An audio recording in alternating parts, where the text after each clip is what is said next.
nakikitang ganun. Yun lang po. Bilis ng pagtanggi ni ma'am. Okay lang yan, sige ma'am. Doon po sa nabanggit ninyong 7 pisong baba ng Duterte administration, pwede po ba ninyong i-clarify yun kung talagang 7 piso, gagawin 7 piso kada kilo yung bigas that time, or yung sinasabi po ng dating Pangulo na reduce o bawasan lang ng 7 piso yung presyo po ng bigas? Nasa news na po yan. Maaari po niyong i-refer po ang news patungkol po dyan.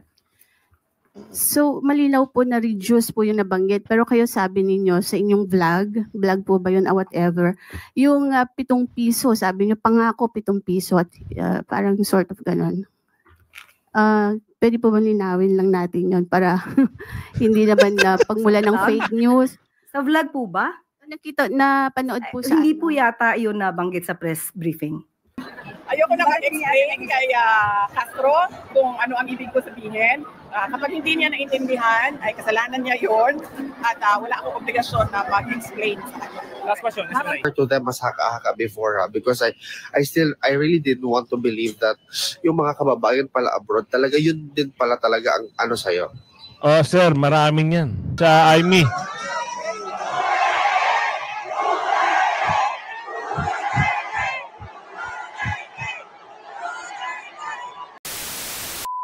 Ng araw muli sa ating mga kasama, nandito na naman si Kuya Goods nagbabalik. At syempre, kung hindi ka pa nakasubscribe sa ating channel, pa-subscribe na lang po at hit mo na rin yung bell para lagi kang updated sa ating mga video. Eto na, nagkaungkata na. Hindi naman daw sinabi ng Pangulo. Oo, kung pagbablog ang pag-uusapan, pag-usapan natin yan. Yan yung mga nandito sa video na ito. At nako, bakit ganun? Bakit pag halimbawa tatanungin, parang umiiwas? Ayan, hindi natin alam. Sasagutin yan ng video na ito mga kasama. At kapwa Pinoy, sa dahig ang nagsumbong para ano ba nangyari dito sa mga kababayan natin. Ang ganda-ganda ng mga kaganapan dyan sa dahig. Yung full support ng ating mga kababayan Pilipino. Pero merong iilan na talagang alam nyo na, ang ugaling Pilipino talaga, hindi maaalis yan kahit saang bansa. Pag-uusapan natin yan, pero i-like nyo muna yung video. Happy ka ba mga kasama? Ilang araw na lang ho. 6 na araw na lang ho ay botohan na. Ngayon, dito natin makikita, naka-ready na ba? Nasa listahan nyo na ba kung sino-sino? At merong panawagan, i-black vote nyo na o yung i-solid nyo na Duterte. Doon sa ibang bansa, may nag-comment sa akin, solid sila sa Saudi Arabia, sa Hong Kong, halos lahat ng bansa nag-comment sa akin. Eto, pag-usapan natin, siyempre isang like and share, samahan mo na subscribe at i-bell all nyo po para may notification ka natatanggap. Eto na, bakit tinatanong siya, biglang sinabi na sa labas na lang, wag dito. Kung merong katanungan tungkol sa aking pagbablog, pag-usapan natin sa labas. Yan ang sagot dito sa video. Kaya ito ipasok natin. Sa corner at tila napahiya si PCO Undersecretary Claire Castro nang matanong ito ng Net25 journalist na si Miss Eden Santos. Ang tanong ni Miss Eden Santos ay patungkol sa naging vlog ni Attorney Claire Castro na gagawin daw 7 pesos ang kilo ng bigas noong Duterte administration. Pag-usapan natin sa labas, yan ang paninindigan ni ate. Oo, kasi naman, ang hirap kasi ipaliwanag mga kasama sa 7 pesos per kilo. Oo, at sa 7 pesos na pwedeng mabawas. Kasi ang paliwanag ni Tatay Digong dito, yung pwedeng mabawas na 7 piso. Ang problema mga kasama, yung pagpapaliwanag, naku po, ang hirap. Kaya nga sabi ni Sir Banat Bay, bakit ganun? Bakit ganeri? Oo, hindi makatarungan yung pagpapaliwanag. Kaya doon nagkaroon ng, ang tanong nga bakit sa labas? Yan ang ating alamin. Pero maliwanag naman sa naging sona ng dating Pangulong Duterte na reduce 7 pesos. Na-reduce. Pwedeng mabawas. Bakit kasi ganon, ate? Bakit ganon? Nag-init ata ang ulo ni ate. Hindi natin alam. Pero, sorry naman, te. Kung halimbawa napainit ng isang reporter ang ulo mo, kami na humihingi ng pasensya. Sa labas na lang. Sige, tuloy natin to. Oo, reduce 7 pesos per kilo ng bigas, minus 7 pesos. Kung 45 pesos ang kilo ng bigas noong Duterte administration, minus 7 pesos. Di magiging 38 pesos na lamang ang kilo ng bigas. Hindi ba ganoon kahirap intindihin niyon? Ngunit taliwas ito sa naging vlog ni Attorney Claire Castro na ang Duterte administration daw noon ay nangako ng 7 pesos per kilo ng bigas. Kaya't sa naging press briefing muli ni Attorney Claire Castro ngayong araw, binalikan ng Net25 journalist na si Miss Eden Santos. Ang naging vlog ni Claire Castro patungkol sa 7 pesos na per kilo ng bigas ng Duterte administration. Nang ma-corner na si Attorney Claire Castro, tumanggi na itong sumagot. Aniya, kung ang kanyang tanong ay patungkol daw sa vlog ni Attorney Claire Castro patungkol sa 7 pesos na pangako ng Duterte administration per kilo ng bigas, ay sa labas na lamang daw tanungin at sa labas na lamang daw siya sasagot dahil ang kanyang vlog daw ni Attorney Claire Castro ay wala daw kinalaman sa opisina ng Pangulo at sa magiging press briefing nito. Wow! Ang galing naman! Sige nga, Claire Castro, abangan daw kayo sa labas. Tatanungin ka patungkol dyan. May maisagot ka kaya? Sabi pa ni Crisette Loreto Chu, price of rice reduced up to 7 pesos per kilo. Means, if 45 pesos, gusto niyang maging 38 pesos na lang. Mahirap ba yung wording ni Pierre RD? This woman is a different kind of breed. Iba talaga. The hate and intellectual dishonesty in her statements. She is a mockery to the legal profession. Ang pagiging abogada tuloy ni Madam Claire Castro ay nasisilip. Sayang nga lang daw ang pinag-aralan ni Claire Castro. Kung mahina naman ito sa pag-iintindi at komprehensyon, talagang mas nakakalungkot.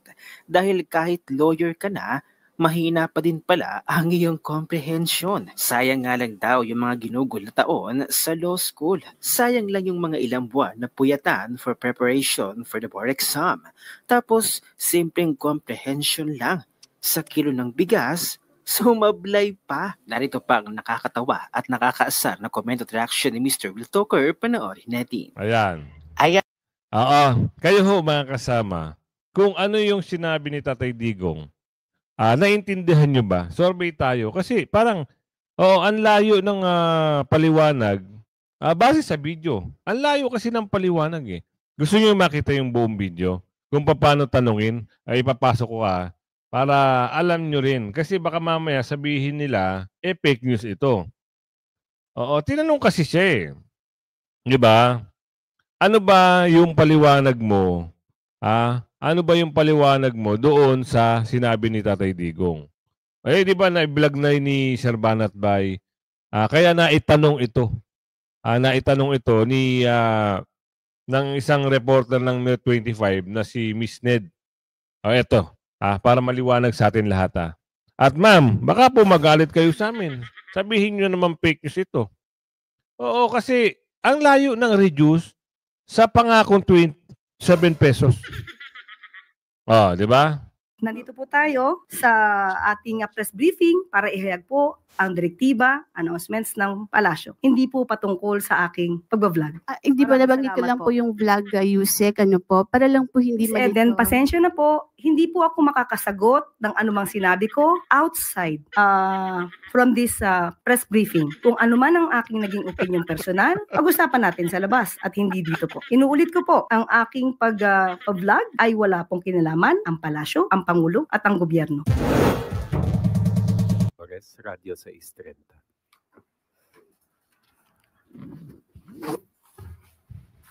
Ganang hapon, Yusek.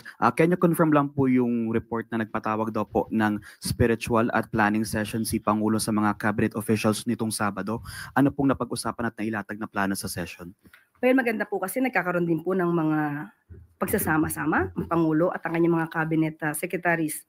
Opo, nagpatawag po noong Sabado at of course, nabigyan sila ng spiritual guidance para sa kanilang pagtatrabaho, hindi lang para bilang isang public servant, kundi para bilang isang individual. At hindi makakalimutan ni Secretary Sani Angara ang sinabi ng Pangulo. And I quote, "Walang tulong o pabor ang masyadong maliit para sa publiko at para sa isang kalihim ng departamento. God is in the details." End quote. So maganda po ang nangyari pong ito dahil unang-una po very light moment naman po ang nangyari at may paggagabay po spiritually. One follow-up lang, ma'am. Pero meron po bang ibinilin or specific instruction si President sa mga cabinet officials, lalo na po ngayon na we're halfway na po ng administration? Unang-una, hindi po siya kasi cabinet meeting. Of course, pag-uusapan kung paano ba maipapatupad ang anong dapat ipatupad para sa taong bayan. Pero aside from that, it's more on spiritual guidance ang nangyari po. Tuesday New DZBB. Hello ma'am, pwede pong maitanong ko sino po yung spiritual personality na nag-conduct sa kanila ng spiritual guidance? Dumating po si Father Tito Kaluwag. Opo. And how long po yung duration ng spiritual guidance? Sa ngayon po, wala po akong detalye kung gaano katagal ang nangyari pong spiritual session.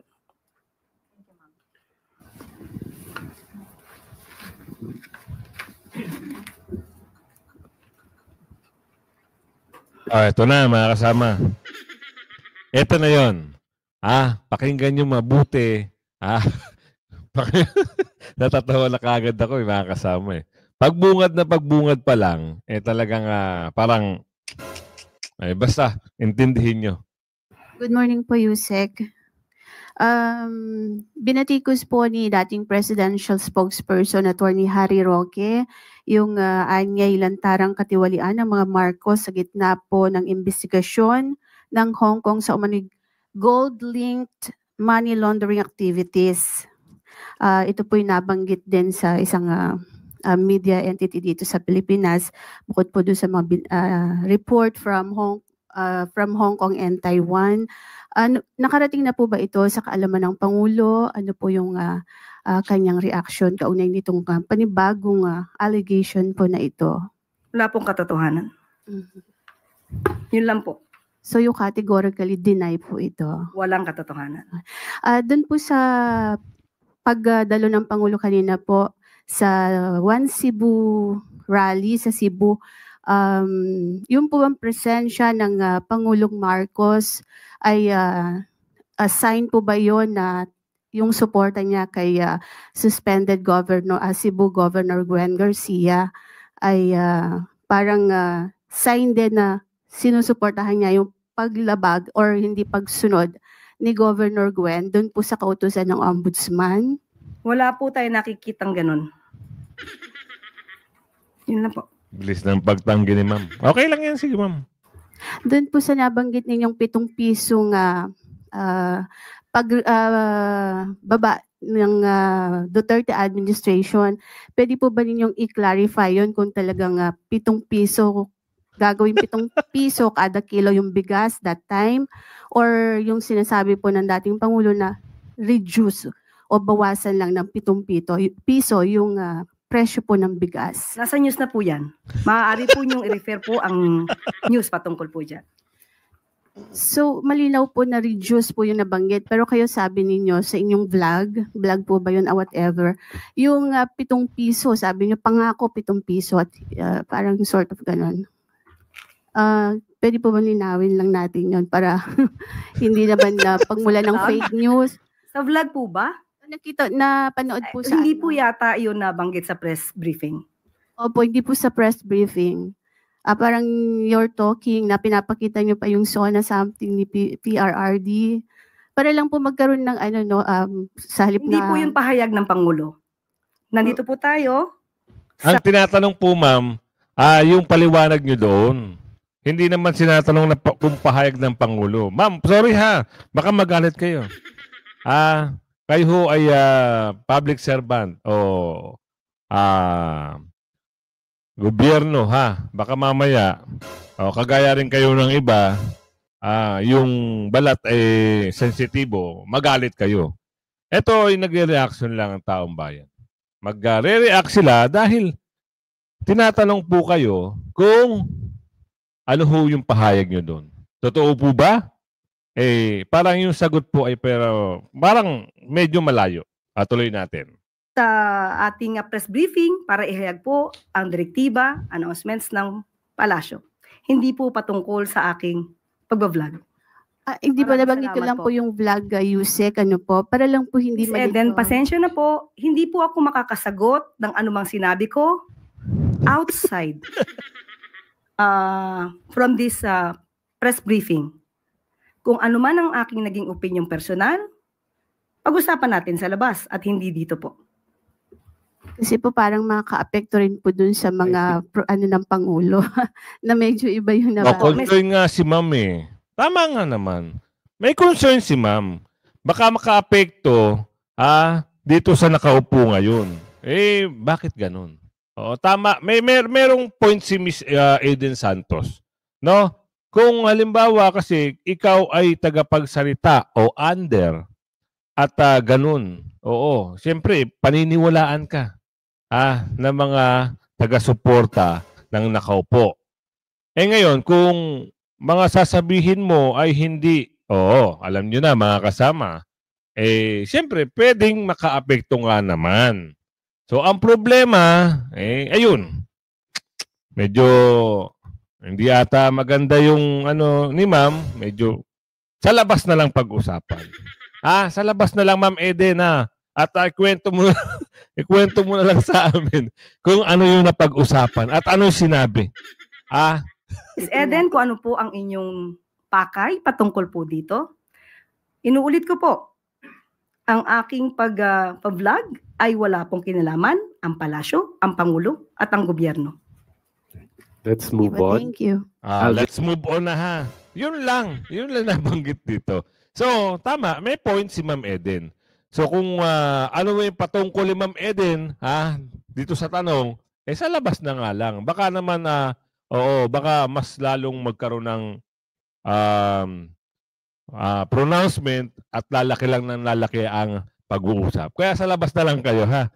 Sa susunod, ibalita mo na lang sa amin, Ma'am Eden, at dito, mas maganda dito. Ito na, ito na. Yung controversy, sinagot na rin. Laging sinasagot ni BP Sara Ang napapansin natin, sa bagay kasi may tagapagtanggol. Kung sino nakaupo ngayon. Ngayon, ito, sinagot na naman ni BP Sara ang, BP Sara Duterte hits back at, Clara over First Lady. Controversy. Ito na, pasok natin. Ma'am, fake news daw. Kayo po ang pinanggagalingan ng fake news about doon kay First Lady according to Yusek Castro. About doon sa drugs, na kasama siya sa police report dahil nandito lang siya sa Pilipinas bago para kumpare sa Presidente Duterte. Okay. Yung sa nangyari na... Opo, kayo daw pong fake news daw. Sige. Oo, lagi ko naman na sinasabi, no? Huwag na tayo makinig kay Claire Castro. At sa pinsan niya, na si Cass Castro, lagi nga ang kanilang pamilya ay pamilya na garbage in, garbage out. So, basura ang lumalabas lagi sa pelikula. Mukhang hindi ata, I don't know kung nagigets ni Yusek ang ibig sabihin kasi in-interpret niya yun as regarding to the investigation ko sa Prime Water. Kung ano yung ibig sabihin, hindi pag sinabi ng garbage in, garbage out. Ang ibig sabihin, kailangan ko, ayoko na mag-explain. Ayoko na mag-explain kay Castro kung ano ang ibig ko sabihin. Kapag hindi niya naintindihan, ay kasalanan niya yon at wala akong obligasyon na mag-explain sa kanya. Last question, Ms. Habang Ray. kulong po, bakit ang sinisisi ang administration ng mga Congressman Duterte, managot na lang daw ang dapat managot? Okay nga, sabi ko naman wala, sinabi ko na yun sabi ko, yung kay PRD, kaya gawin yun ng mga abogado, yung sa ating impeachment, nasa mga abogado na rin yun. At malamang, yung kaso ni Congressman Kulong Duterte ay nasa mga abogado na rin yun. Pero yung timing na ginagawa nila at yung pattern na ginagawa nila sa pamilya namin galing sa administration ay hindi siya lost sa mga kababayan natin na nanonood. Nakikita nila kung ano yung pagigipit at pang-aapi na ginagawa nila sa kanilang mga kalaban sa politika para tabunan o koberan yung mga kakulangan ng gobyerno at ng administrasyon sa totoong serbisyo na kailangan ng bayan at kawalan ng mga development projects, big-ticket projects at mga programa para sa ating. Thank you. Yan, narinig nyo. Garbage in, garbage out. Eto, mas maganda. Para alam nyo ang nangyayari sa dahig, meron na mga Pilipino, mga ilan-ilan na talagang iba yung utak, iba yung pag-iisip. Bakit? Akalain nyo parang yung magandang nangyayari doon, nagkakaroon ng sama-sama ang ating kababayan sa dahig at suportahan si Tatay Digong, mantakin nyo, meron na nagsusumbong sa mga kapulisan. Alam naman natin ito. Andyan na sila. Sila yung mga taga bundok. Siguro, ang plano nila talaga ay guluhin na naman ang dahig. Ipasok natin to. Ang paliwanag yan ni Sir Alvin, pakinggan mabuti. At lagi kong sasabihin sa inyo, 6 na araw na lang mga kasama, kailangan natin isolid ang Duterte para sa pagkapanalo. Para yung impeachment kay BP Sara ay mawala na yan. Mabasura na yan. Sa tulong yan ng Duterte plus 2 at yung party list. At doon naman sa mga kongresista na mananalo na kaalyado ni BP Sara, tulungan nyo po. Tulungan nyo po ang ating pangalawang Pangulo. Dahil sa inyo, kayo ay makakatulong at may papanalo natin ang yung kinakaso kay BP Sara. Eto, kapwa Pinoy, ayaw makita sila, di ba? Kapwa Pinoy. Anong ginawa? Tumawag ng Lespo. Ano balita mo dyan, Sir Alvin? Ipasok natin. Yes, we receive information that kababayan talaga natin ang tumawag doon sa mismong police. Sinabi nila o sa otoridad, sinabi pa nga doon na we do not align ourselves to the things that these Filipinos are doing with the other Filipinos. They refer to us as other Filipinos. There are no such thing as one Filipino on the other hand and the other Filipino on the... It's just very frustrating na totoo pala talaga ang mga haka-haka. I only refer to them as haka-haka before because I really didn't want to believe that yung mga kababayan pala abroad talaga yun din pala talaga ang ano sa'yo. Sir, maraming yan. Lalo na yung may inggit. Hindi lang inggit at gusto kang pabagsakin. Maraming yan. Hindi nawawala yan sa abroad. Will put you in bad light. Will try everything in their power to ensure that you will be disadvantaged or you will be positioned as an evil. Well, we are already thinking of going about the details as to why pinaalis tayo doon sa Duterte Park and where is the proposed alternative location for us to gather. We were told yesterday that it is nearby Duterte Park still, but it's along the road and it's actually a bit dangerous in my own personal opinion po. So we're going to raise this matter to the municipality of The Hague. We're going to have a dialogue with the appropriate people for us to go over the situation and for us to justify our position on why we are doing what we are doing. I just thought that I need to, how do I say that, stress on what's really happening in The Hague for people to have a better understanding. Bakit ba ito nangyayari?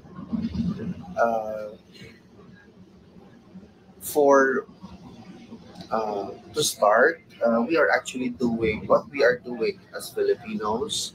We are operationalizing everything within the bounds of the law, and we have secured we always secure appropriate permit every time we conduct an event or we ask people to gather around. Yun po talaga ang totoo. But unfortunately, there are different views which is really sad kasi kababayan din naman natin, ayaw nila yung mga ginagawa namin na gathering or event. I'm sorry if I'm always doing that because my nose is still clogged. Di ba? Ang ganda-ganda ginagawa ni Sir Alvin. Pinapakita niya yung pagkakaisa ng mga Pilipino saan man galing na bansa, pinapakita niya. Nagagather sila. Oo, parang naging part na nga eh. Diba? Nagdadala ng pagkain ng ating mga kasamang Pilipino ron. Pero itong mga mangilan-ngilan na, alam niyo naman kung saan sila galing, sila yung gagawa ng paraan. Ay baka mamaya nagpakawala na dyan sa dahig. Diba? Maraming ganyan. Sisirain at sisirain talaga para, mawala ang tao. Hindi na humawawala yan. Hanggat nandiyan si Tatay Digong, andyan lang ang ating kababayan. Sorry na lang kayo. Masyado kayong mga nagmamagaling na naman. Kwento nyo na lang sa pagong. Masyado kayong inggit sa mga Duterte. Papakita ko sa inyo bakit hindi ito maiinggit, mga kasama. Dahil dinumog na naman si Bibi Sara sa Isabela at Basilan. Oo, talagang grabe ang dami ng tao, mga kasama. Ito.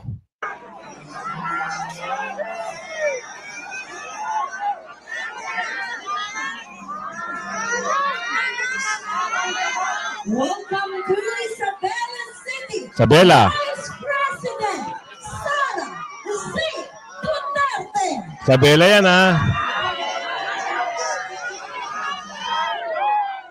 kasama si Miss Amy.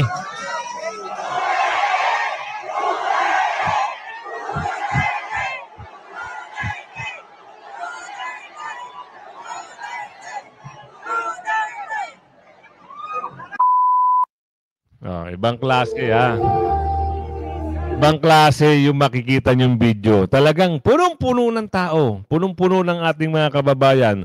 So kasama niya si Miss Amy. Siyempre, in-endorse niyo si Miss Amy at si Miss Camille. Pero si Miss Amy lang ata ang kasama niya dito. Panoorin na lang natin. Isabela niyo! Handa na ba kayo?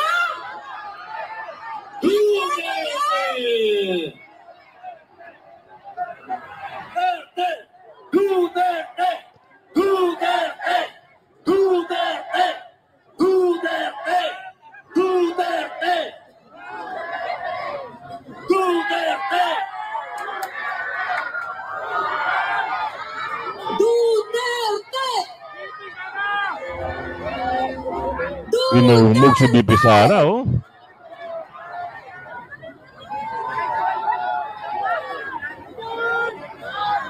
Grabe mga kasama, Papalapit pa lang si Bibi Sara, sinasalubong na ng ating kababayan dyan sa Isabela. May ganyan ba sila? Yung yung nakapwesto ba ngayon? Ganyan ba yung trato ng ating kababayan? Parang, parang hindi ko nakikita na ganyan yung pagkasalubong ng ating kababayan dito sa nakaupo. Pero kay Bibi Sara, ibang klase. Announcing the arrival of the Vice President of the Republic of the Philippines, Honorable Sara C. Duterte.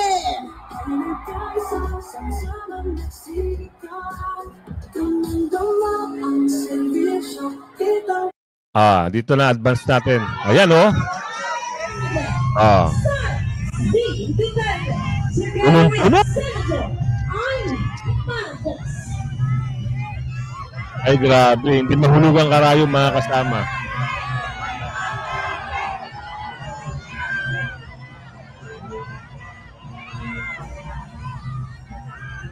Isabela City, Bastilan pala ito.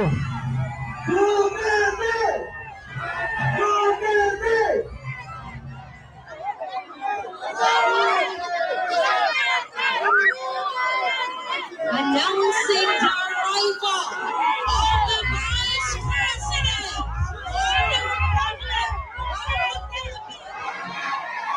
Vice President Sara Z. Duterte, welcome to Isabela City, Basilan. Salamat po mga taga-Basilan. Salamat ng marami at talagang dinumog nyo si BP Sara at syempre ang kasama niya. Ngayon, alam na natin, di ba sabi ko nga sa inyo, pag Mindanao ang pag-uusap talagang Duterte yan. Solid. Di ba? 6 na araw na lang. 6 na araw na lang. Konting kembot na lang mga kasama. Huwag kayong magtatapyas. Huwag kayong magbabawa sa Duterte. Huwag na huwag kayong magpapasok ng basura. Pag nagpasok kayo ng basura, simula na naman ang kalbaryo. Di ba? Senator Ike Marcos, welcome to Isabela City, Basilan. Ayun, nakita nyo na ang ating mga... Grabe, oh!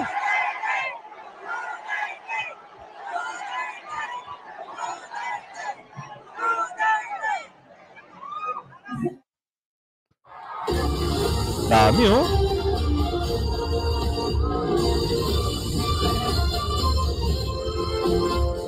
Natayo pa si BP Sara. Eh, oh! Uy, grabe.